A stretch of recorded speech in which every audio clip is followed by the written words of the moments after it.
and I'm a Kenyan. I'll be presenting on effects on the environment by the Chinese presence and economic activities in Africa. So I relate to what Mr. Joe has said as he was finishing his presentation. He said that, as long as citizens of his country can tell that the next meal will be available, they don't care. And unfortunately, we have heard our political leaders say something to that effect when it comes to environment and climate change in Kenya. For instance, I've heard them say that you cannot tell hungry people about climate change. So they have embraced everything to do with development without, caring much about the effects on the environment. So to introduce my presentation, as you're well aware, Africa offers abundant resources, a large population, and there's a huge market in Africa. So China partners with Africa because they have a rich experience and they have technologies that have been used in industries, agriculture, and other areas. So most African countries have also engaged China to construct their railways, to construct their roads, to construct their dams, and many other things. And Kenya, for example, has involved China to do the expressway, to do the railways, and a few other things. So when it comes to China, this is not the first time people talk about China in the negative light when it comes to environment, because China has been famous for, even giving markets to endangered species. For example, you remember about the elephant ivory, you remember about the rhino horns and things like that. And there was also an issue with Mozambique having their hardwood timber, and a lot of logging was being done illegally. And the biggest market at that time was China and continues to be China. So many African officials have remained reluctant to call out China when it comes to environmental concerns because they're very interested in the investments and the good relations that they want to maintain with the government of China. So there are different theories when it comes to environment and the effect that this kind of development has on Africa, in Africa and elsewhere. But I just wanted to talk about two theories, and that is the pollution haven and the pollution halo hypothesis. So according to the pollution haven hypothesis, experts argue that China finds it easy to invest in Africa because there is cheap natural resources, there is cheap labor, and there are no regulations, or when there are regulations, they are not very strict when it comes to environment. So it becomes very easy for China to invest in Africa. And then there's also the pollution halo hypothesis that argues that when a more developed country develops in a developing country like ours in Kenya and Uganda and others, then they have an opportunity to bring technology that is going to help the environment because they will invest in technology that will give you renewable energy or abet pollution and things like those. So I'll start with Kenya, then I'll touch on other African countries, and I'll start with the Nairobi Expressway construction. Now, what you can see on your left, I believe, yes, that's on your left, that is the Uhuru Park. Uhuru Park is a park within the CBD, the Central Business Center in Nairobi.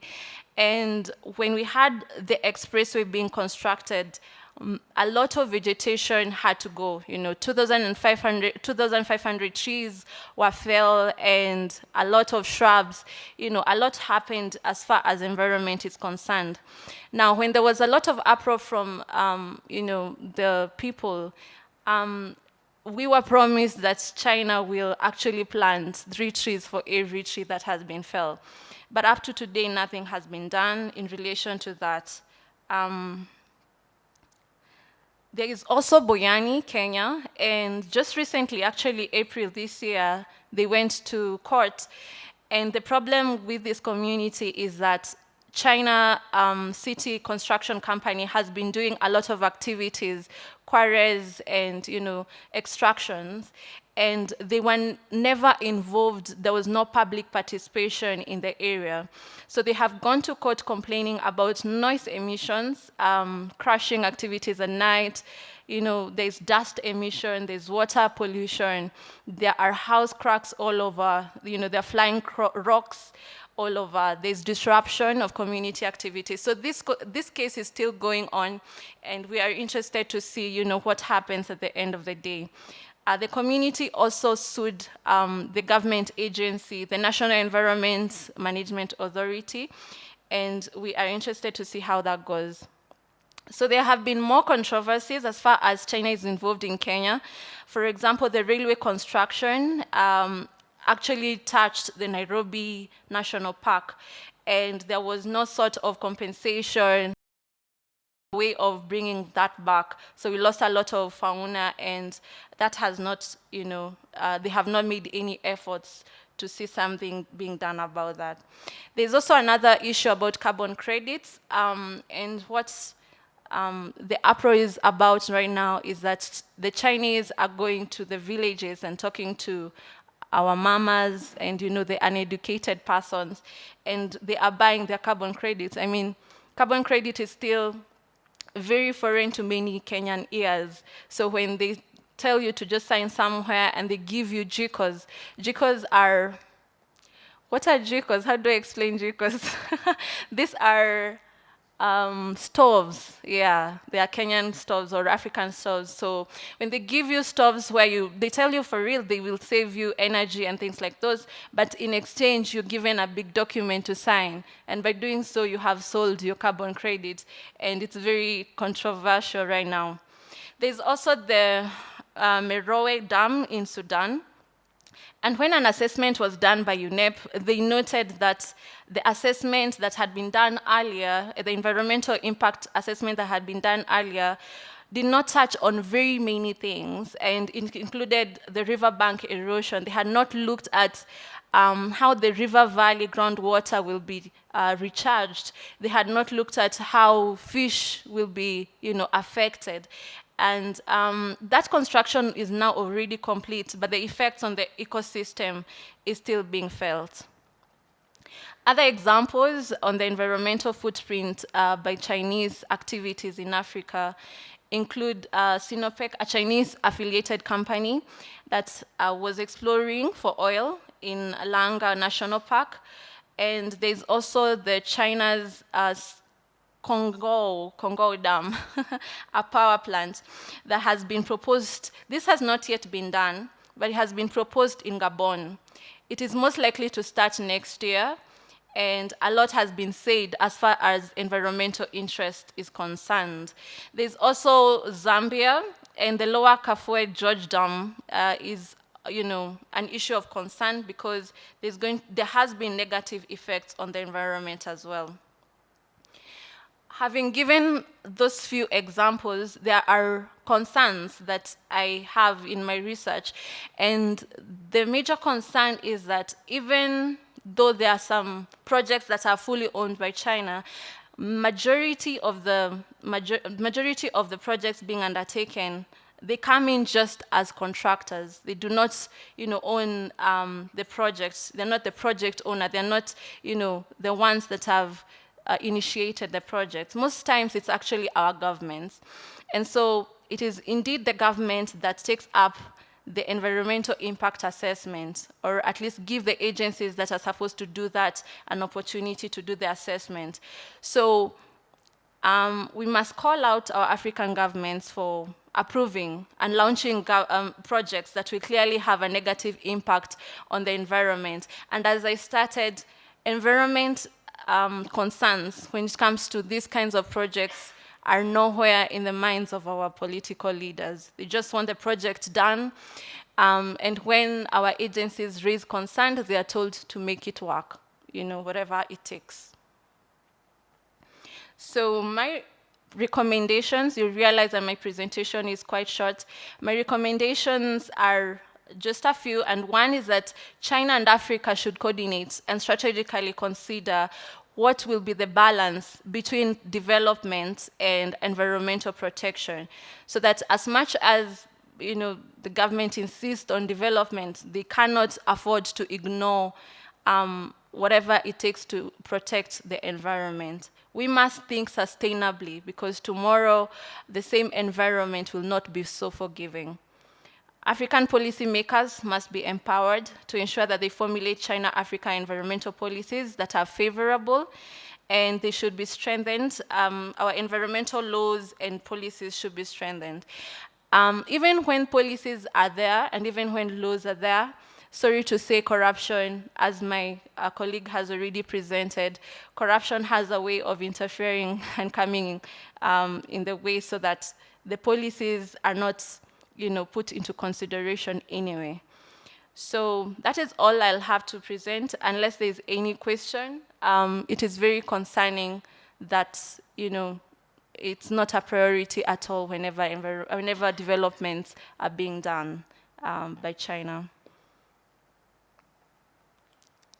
So is there any question? Yeah, thank you.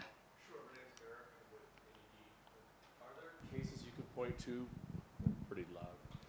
Are there cases you can point to where you've seen strong, or anyone else in the room, strong civic mobilization on a project where it has turned out solid outcomes? Or do most of the bids go to contractors that pay bribes and are willing to do whatever you say? But have you seen civic mobilization, and what role do you see us playing in providing the tools to mobilize the population to have requirements for the contracts?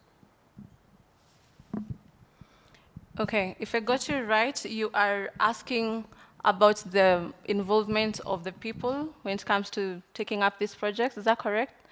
Okay, so our constitution is huge on public participation, and people have been demanding for transparency to know how these contracts are reached, and the conditions, the terms and conditions.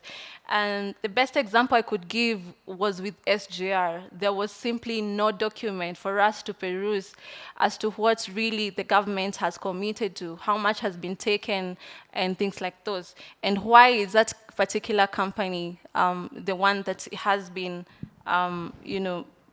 given that contract? There is very little information, to be honest, despite the provision of the Constitution.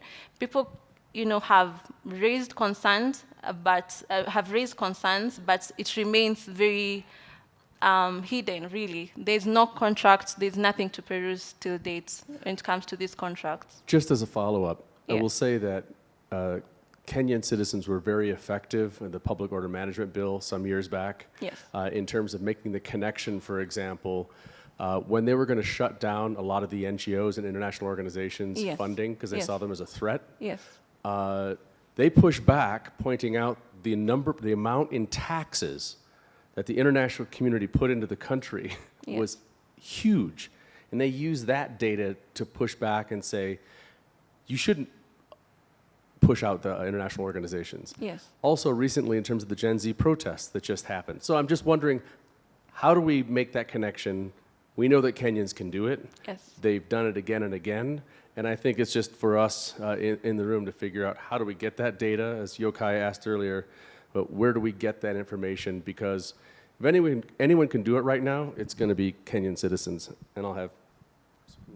Yeah, no, thanks. And I'm a Kenyan. So I think on the first question that you had asked about any project that probably there was public pushback and it was a success, I will remember the Save Lamu coalition when Yes. the Chinese were trying to set up a coal plant in Lamu, and Yes. a coalition of civil society groups, both local and international, actually pushed back, and they had to withdraw that plant. So I'll give that as an example where we succeeded. Yes. Okay, I think I'm also Kenyan, but I live here. but I live here in South Africa. But I just wanted to add on is a case of the Lamu port and the Lamu coal. I mean, Lamu is a city on the Kenyan Indian Ocean coast. Yes. near the border with Somalia. Yeah. For geographical perspective. I think one of the additions to my colleagues here is that the courts also came in very strongly Yeah. to essentially ban the project. So the Chinese private investors who had been pushed, in fact, they are from Jiangsu province, who had entered partnerships with the Kenyan colleagues, were very serious in going on with the project despite the daily protests, very loud, robust protests and submission of documents and so forth, petitions as it were. Yeah. But ultimately, it was the courts, and I think the Kenyan courts have in the recent past proved to be quite independent. They have ruled against the state in many, many cases. That was one case. And therefore, perhaps in our strategizing and so forth, one of the fallback position is litigation, public interest litigation. Thank you. And if I may add, thank you so much, Prof. and Sikula. The only problem with the expressway is that people went to court quite late. Because when the court wanted to give its ruling, it mentioned that it would be too late for them to give an order to stop the project, because according to them, the project was far too gone. So I agree that our courts have been very helpful in this kind of things, and the strategy is to do it early enough as soon as people are aware this project is coming up. Please go on. Yeah, thank you. I wanted to ask about, you mentioned that the PRC is often the contractor, or a PRC state-owned company is a contractor, whereas it's often the government that is the owner of the project.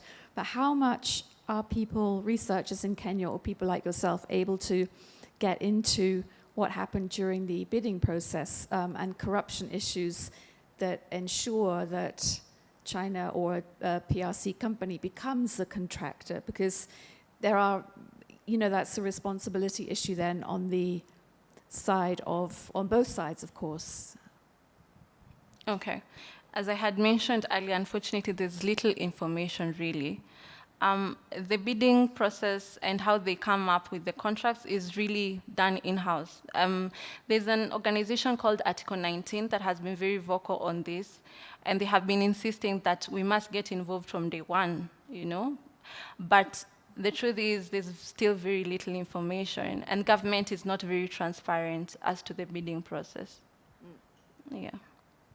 And not just the bidding process, but also the money being, used. And it's our money, really, because at the end of the day, we are the ones to pay that loan. But we really don't get that information. Yeah, please go ahead. Yes. Sorry, I have the microphone, so I can go ahead. Yes. Maybe to share an experience from my country, Nigeria. I teach at the University of Abuja in Nigeria. 3 instances, very different, but dangerous. The mining sector. Most of these minerals are in the rural areas. And we have had instances and still are battling with that terrorism. So, and attributed to Fulani terrorists and others who have infiltrated Nigeria. So what sometimes the Chinese are doing now, when they allocate, or rather they know a place where there are some minerals, they induce the chiefs, the young people who are jobless, give them some money, they even arms, and they go attack the villagers and they run away. And the narration is that, oh, Fulanis have come to attack the villages. So when the people run away, the space is open. And then they have those who can now go in and do the illegal mining. It's been very difficult for government to control that because, one, if you go there, how they got the license at the national level and go to the subnational is difficult to know. But they will flash a license to mine before you. That's one, the issue of corruption. The second one is the bidding process, the procurement process. 99% of the companies bring Chinese money. And so the government is bidding with nobody. No, so rather they are bidding with nobody. The government says, look, the money is there. Who is contesting with them? just like the first presentation, our Chinese friends. So you give them the contract. So whatever clauses are there, nobody checks. They go ahead and do what it is. But then there was one which we tracked, and it became a big issue. They wanted a contract. They were not getting it because the press and the academics got to know, and we were blowing it up. I don't want to mention too many of the names. But what they did was to offer 48 scholarships for students to go for master's and first degree in China to the minister under whom they wanted a contract. They shared the scholarships among themselves, and before you knew it, they got the contract. So that collusion between them and even top-ranking government officials is there. So the lack of transparency, connivance, is aiding and abetting a lot of these issues we're talking about. Thank you. Well, that is well said, and I think Joe's presentation was very timely because we can tell clearly that corruption is playing a big role in all these contracts. Not, as you have said, not only in Kenya, but also in Nigeria. And let me add, even when they have licenses, for example, in Mozambique, they had licenses to fell trees, but they will abuse those licenses and go beyond what the licenses say. So, I mean, yeah. So Lloyd, you had a question?